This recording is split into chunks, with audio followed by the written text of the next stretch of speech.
എന്താടാ അത്? എന്തു പറ്റി? ആകെ ഇരുട്ടാണല്ലോ. എന്താ പറ്റിയത്? കറണ്ട് പോയതാണോ? ഈബിക്ക് ഫോൺ ചെയ്തോ? ഞാൻ ഇപ്പൊ വിളിച്ച് ചോദിച്ചുള്ളൂ. 1 മണിക്കൂർ കഴിഞ്ഞ് അവര് പോയി കഴിയുമ്പോഴേക്കും കറണ്ട് വരുമെന്നാ പറഞ്ഞത്. എന്തൊക്കെയായി പറയുന്നു? ആര് പുറപ്പെട്ടതിന് പിന്നെ കറണ്ട് ശരിയാവൂന്ന എനിക്ക് മനസ്സിലാവുന്നില്ല. അയ്യോ, വെള്ളത്തിൽ പറയുന്നതെല്ലാം കുളമാണല്ലോ. ചേച്ചിയുടെ അടുത്ത് പിടിച്ചേക്കണമെങ്കിൽ പൊളിയാൻ നോക്കണം. എന്താടാ? നിന്നോടല്ലേ ചോദിക്കുന്നേ? നീ എന്താ അന്താളിച്ച് നിക്കുന്നേ? അതൊന്നുമില്ല ചേച്ചി. 1 മണിക്കൂർ കൂടെ നോക്കാം, അല്ലെങ്കിൽ ഇലക്ട്രിസിറ്റി ബോർഡിൽ നിന്ന് ഇറങ്ങി വന്ന് ശരിയാക്കാന്ന് പറഞ്ഞു എന്നാണ് ഞാൻ പറഞ്ഞു വന്നത്. അങ്ങനെ പറഞ്ഞ പോലെ എനിക്ക് തോന്നിയില്ല. ശരി, ഓക്കെ. എന്തോ അല്ല, എവിടെ അമ്മ എന്നല്ലേ മോളും? ആരും കാണുന്നില്ല. വീട്ടിലെ പ്രിയയുടെ വീട്ടിലോ? അങ്ങനെയാണോ പറഞ്ഞേ? അവൻ ഇങ്ങോട്ട് വരുമെന്ന് പറഞ്ഞിരിക്കല്ലായിരുന്നോ? അതുകൊണ്ട് അവന് ഇഷ്ടമുണ്ടാവുമെന്ന് കരുതി ചോക്ലേറ്റോ മിഠായിയോ എന്തൊക്കെ വാങ്ങാൻ കടയിലേക്ക് പോയേക്ക. ശരി ശരി. എടാ, ഇന്ന് വരുന്ന ആ കവിന് ഒരു കുറവും വരുത്തരുത് കേട്ടോ. ഞാൻ പോയി ഭക്ഷണം ഉണ്ടാക്കാം. നീ ഒന്ന് നിലമോളെ നോക്ക്. അവര് കടയിൽ പോയി വന്നതിന് പിന്നെ നീ അവളുടെ കൂടെ തന്നെ നിക്ക്. ഞാൻ വേഗം കുക്ക് ചെയ്യാം കേട്ടോ. കുക്ക് ചെയ്യാൻ പോവാണോ? നല്ല കാര്യം. എടാ, ഇതെന്താ നിന്നോടല്ല ഞാൻ സംസാരിക്കുന്നേ? നീ എന്താ തന്നെ പെറുപെറുക്കുന്നേ? അതൊന്നുമല്ല ചേച്ചി, നന്നായിട്ട് കുക്ക് ചെയ്യാനാ പറഞ്ഞേ, അല്ലാതെ വേറെ ഒന്നുമല്ല. ചേച്ചി അകത്ത് കിച്ചണിലേക്ക് പോകും.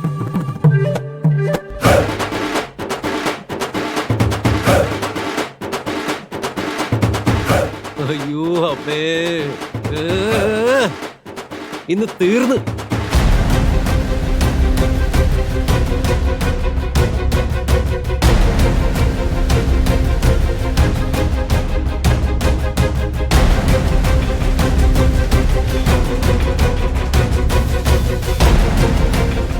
എന്നെ ഒരു മൈൻഡും ഇല്ലല്ലോ. ഓണർ വരുന്നുണ്ട്.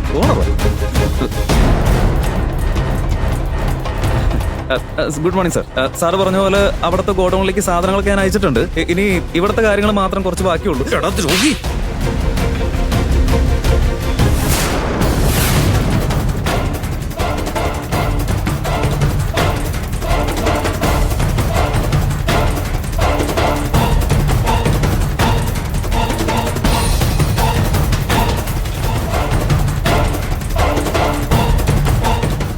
എന്താ സാറേ ഇത്? നന്ദി കെട്ട നായേ, നീ ഇത്രയും കാലം എനിക്കിട്ട് പടിയായിരുന്നല്ലേ?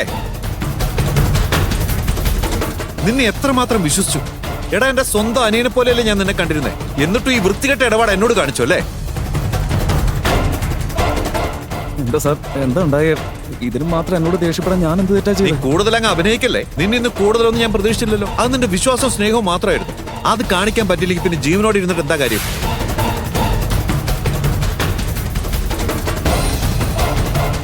സാർ, എനിക്കൊന്നും മനസ്സിലാവുന്നില്ല. എന്താ സാർ ശരിക്കും എന്താ ഉണ്ടായേ? എന്തിനാ ഇപ്പൊ എന്നെ തല്ലി എന്നോട് ഇത്രയും ദേഷ്യപ്പെടുന്നത്? നീ ഒന്നും അറിയാത്തവനെ പോലെ ഡ്രാമ കളിക്കല്ലേ. വായ നോക്കി. ആ വിജി ഒരു പാവമായിരുന്നില്ലടാ. അവളെ നിനക്ക് വളയ്ക്കാൻ പറ്റാത്തതിന്റെ ദേഷ്യത്തില് അവളാ കടക്ക് തീ കൊളുത്തിയെന്ന് പറഞ്ഞ് പഴിയെല്ലാം അവളുടെ മേലിട്ടു അല്ലേ? ഇതെന്താ, ഇയാൾക്കെല്ലാം മനസ്സിലായോ? അതിന് വഴിയില്ല. സാർ, ഇങ്ങനെയൊന്നും പറയരുത്. എന്തിനാ ഞാൻ അറിയ പോലും ചെയ്യാത്ത കാര്യങ്ങൾ എന്റെ തലയിൽ കൊണ്ടിരുന്നത്? സാർ വിചാരിക്കുന്ന പോലെ ഞാൻ ഒന്നും ചെയ്തിട്ടില്ല. ആരോ സാറിനോട് എന്തൊക്കെയോ പറഞ്ഞു എന്നെ കുറിച്ച് തെറ്റിദ്ധരിപ്പിച്ചിരിക്കുക. എന്തൊക്കെയായാലും ഞാൻ ചെയ്യാത്ത കാര്യങ്ങൾ എന്റെ തലയിൽ കൊണ്ടിടരുത് സാർ. ആരാ കണ്ടുപിടിച്ചെന്ന് അറിയണോ? കാണിക്കട്ടെ ഞാൻ. ആ പേര് വേണമെങ്കിൽ ഞാൻ പറയാം. പറഞ്ഞോളൂ സാർ. എടാ, നിന്നെ കൈയോടെ പെടുത്തിയതേ വേറെ ആരുമല്ല, 10 പോലെ നിൽക്കുന്നില്ലേ സന്തോഷ് മാധവൻ. നീ തന്നെയാടാ. ഞാനോ? ഇയാൾക്ക് കാര്യങ്ങളൊക്കെ അങ്ങനെ മനസ്സിലായി? എനിക്കൊരു പിടി കിട്ടുന്നില്ലല്ലോ. എന്റെ ദൈവമേ, സന്തോഷ് മാധവനെ ഓണർ പൊക്കിയല്ലോ. ഇനി ഇവനെ ദൈവം വിചാരിച്ച പോലും രക്ഷിക്കാൻ പറ്റില്ല. ഞാനിവിടെ മുങ്ങുന്നതായിരിക്കും നല്ലത്. എനിക്ക് എന്റെ തലയൊക്കെ കറങ്ങുന്ന പോലെയാ. സത്യമായിട്ടും ഞാൻ ഒന്നും അറിഞ്ഞിട്ടില്ല. മിക്കവാറും ആ വിജയായിരിക്കും സാറിനോട് എന്നെ കുറിച്ച് ആവശ്യമില്ലാത്തൊക്കെ പറഞ്ഞു തന്നതല്ലേ. നീ വീണ്ടും കിടന്ന് അഭിനയിക്കലടാ ഫ്രോഡേ. നീ ചെയ്തു കൂട്ടിയതെല്ലാം നിന്റെ ഭാഗം തന്നെ പറഞ്ഞതാ. ഇങ്ങ താ മോളെ, കാണ്. അവളെ ഞാൻ ട്രൈ ചെയ്ത് നോക്കി, പക്ഷെ കിട്ടിയില്ല. എന്നാ പിന്നെ അവൾക്ക് നല്ലൊരു ജീവിതം കൊടുക്കാമെന്ന് ഞാൻ വിചാരിച്ചപ്പോഴേ ആ അഹങ്കാരി എന്താ ചെയ്തെന്നറിയോ? എന്നെ ചീത്ത പറഞ്ഞ എല്ലാവരുടെയും മുമ്പിൽ എന്നെ അപമാനിച്ച് എന്നെ കൊണ്ട് കാല് വരെ പിടിപ്പിച്ചില്ലേ. ശരിക്കും ഞാനത് ചെയ്തേന്നറിയോ?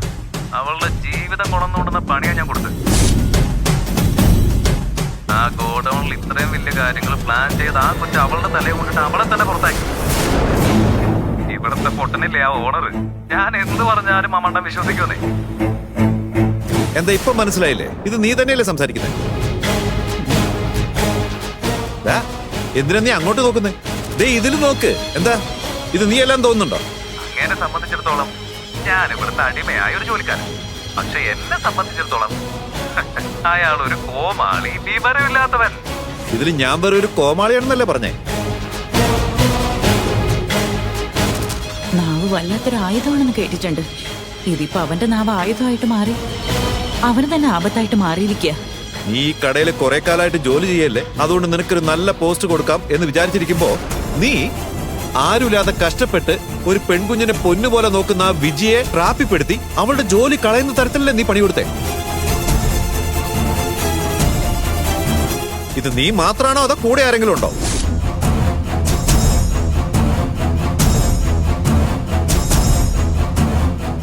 ആ പെണ്ണ് നിന്നോട് എന്ത് തെറ്റ് ചെയ്തടാ? അവൾ ആർക്കും ശല്യമില്ലാതെ ജോലി ചെയ്തോണ്ടിരുന്നതല്ലേ? അവളെ പറ്റി ഇല്ലാത്ത കഥകൾ പറഞ്ഞു പരത്തി ആ ഗോഡവൻ നൈസായിട്ട് അങ്ങ് കത്തിച്ചിട്ട് ആ കുറ്റം അവളുടെ തലയിൽ വിട്ടു. മനുഷ്യജന്മം തന്നെയാണോ നിന്റെ?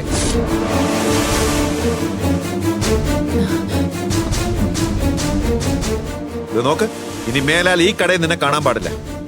നിന്നെയൊക്കെ വിശ്വസിച്ചതിനെ എനിക്ക് ഇങ്ങനെ തന്നെ വരണം. നീയൊന്നും ഒരിക്കലും നന്നാവില്ലടാ വൃത്തികെട്ടവനെ. നിന്നെ അങ്ങനെ വെറുതെ വിടാനൊന്നും പോകുന്നില്ല.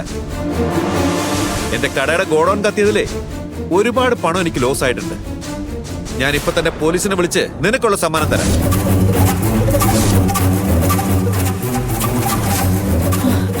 അയ്യോ, പ്രശ്നം ആകെ വഷളായിരിക്കുവാണല്ലോ. പോലീസിനെ വിളിക്കുന്നൊക്കെ പറയുന്നു. സർ, പോലീസിനൊന്നും വിളിക്കേണ്ട ആവശ്യമില്ല. അതോടെ എന്റെ ജീവിതം തന്നെ നശിച്ചു പോകില്ലേ?